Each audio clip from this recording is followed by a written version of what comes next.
to Go Play Esports Podcast with Christopher Turner, Go Play founder and CEO, esports coach at the Southern University Lab, and gamer. Discussions on the emergence of esports at the K-12, collegiate, and professional level. Let's go! Let's go play!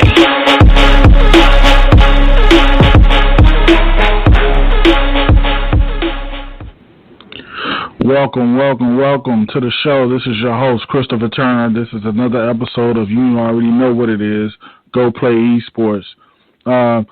Man, it's a lot going on in the world, man. To be honest, since the Florida situation, I just took a break, man. I took a break just to figure out, where I was mentally with everything and, what stance should I take, if I should take a stance at all or just watch it play out. And being an African-American male is something that we deal with all the time.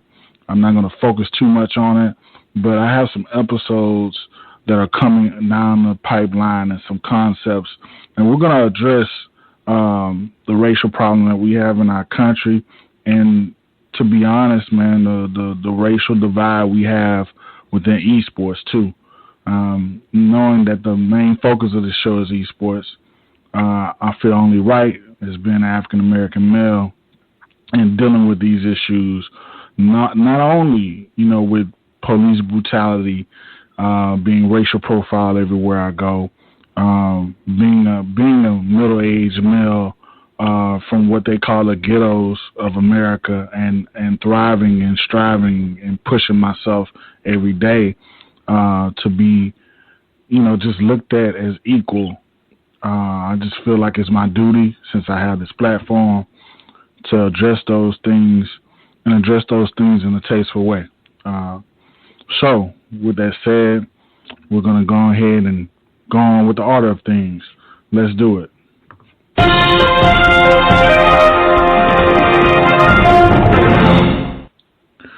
Gucci enters esports with Fanic-inspired watch. Italian luxury fashion brand Gucci officially stepped into the world of esports through a collaboration with British organization Fanic.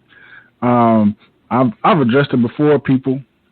Anytime you're talking about luxury brands at this point, lifestyle. Gucci has been around, I don't know how many years. It set its precedence as far as branding is concerned as luxury. You have luxury brands signing deals with esports teams. If you don't think esports is not going anywhere, or you think it's just a fad, or you think it's just here for a second, it's not. Anytime you have Gucci on board with an esports art, you already know what we do here at Go Play Esports. We're going to drop that bomb.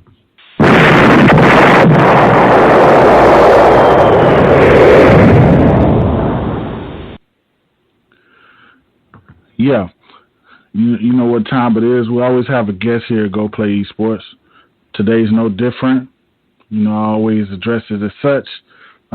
This young man, I'm calling him a young man, we're probably a few years apart, maybe a decade. I don't want to tell my age. I'm going to tell it. June 20th. Today we're recording this on June 26th, so I just made 36. So I'm just going ahead and put it out there. I'm still a young man. And so this young man here, man, has been in traditional sports, with the likes of like the Brooklyn Nets. He worked in operations at the Barclays Center. He's done numerous of youth development in traditional sports and esports. He's playing youth events of Overwatch League in New York, 2K League team. Built a curriculum for the first ever middle school esports league in New York City. Just doing a wonderful job, and his role as we speak now, and this is how we met. He's the graduate assistant esports program at East Michigan, and he's doing a wonderful job, man. As a graduate assistant, he's pretty much running that esports program for East Michigan, without a doubt. And I know he has a team, but I have to give praise where praise is due. He's doing a wonderful job. I can't wait to interview him. Let's welcome Charles Spencer to the show. Welcome to the show, Charles.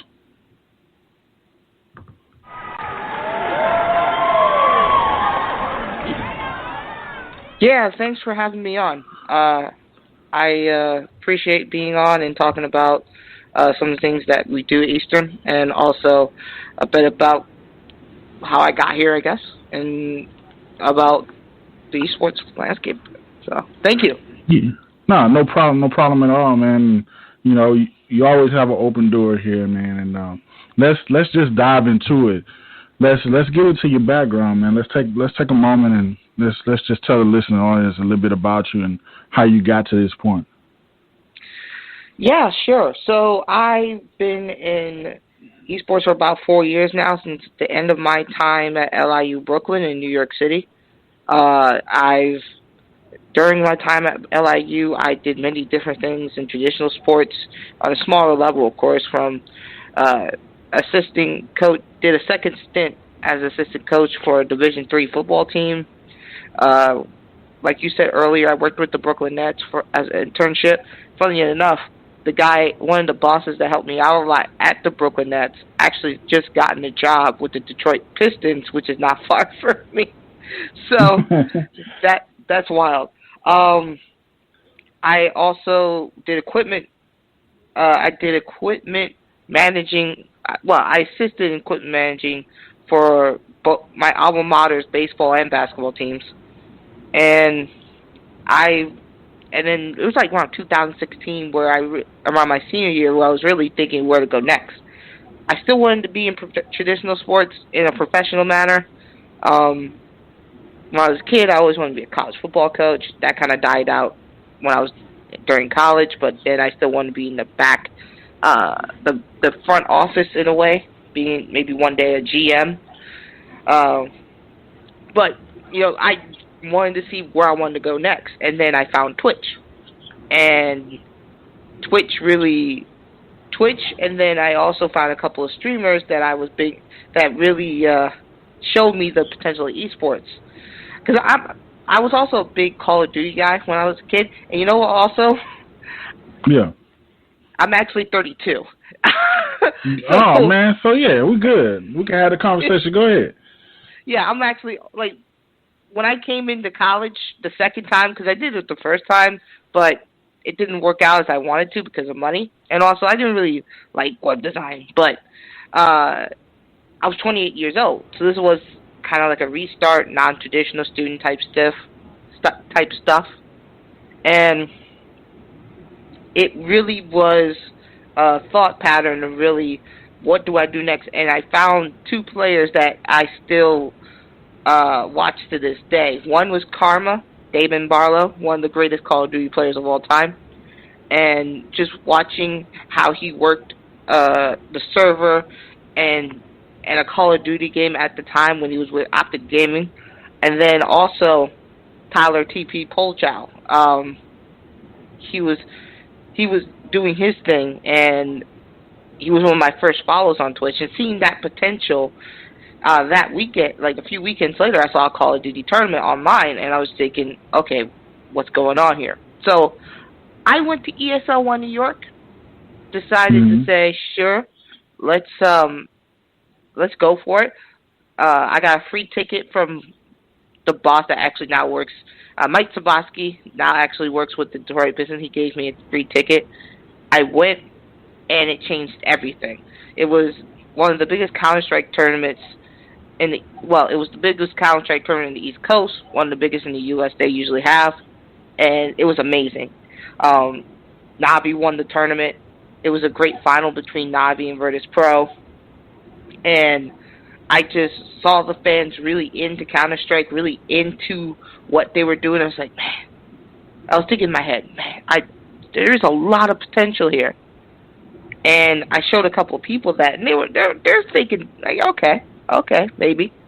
And then I think about also a few months back before that, when I was starting to really dig into it, I went to this, I don't know if you heard of the Sloan Analytics Conference up in Boston. Yeah. Mm-hmm.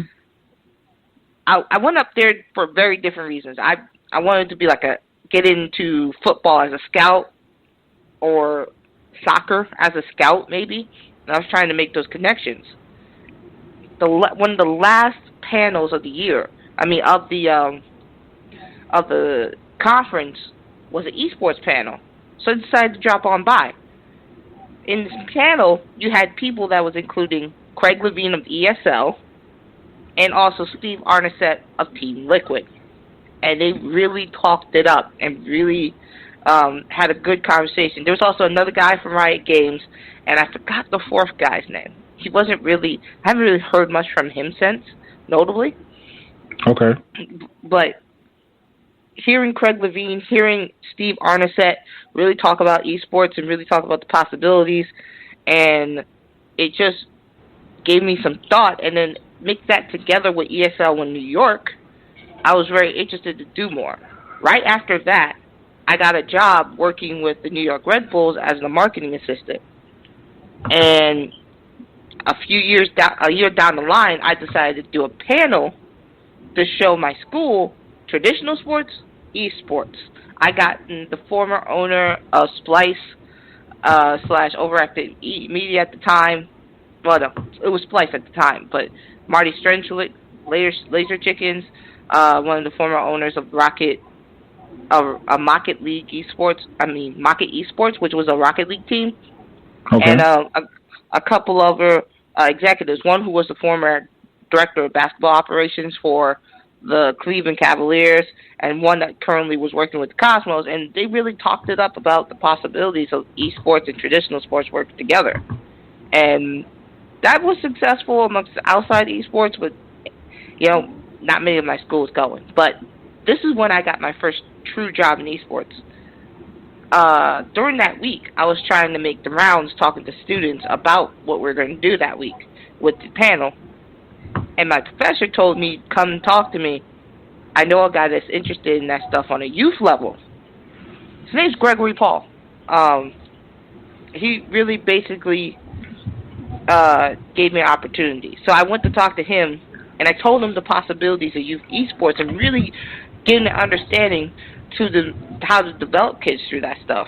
And I told him, I'll give you a ticket to the event with your son.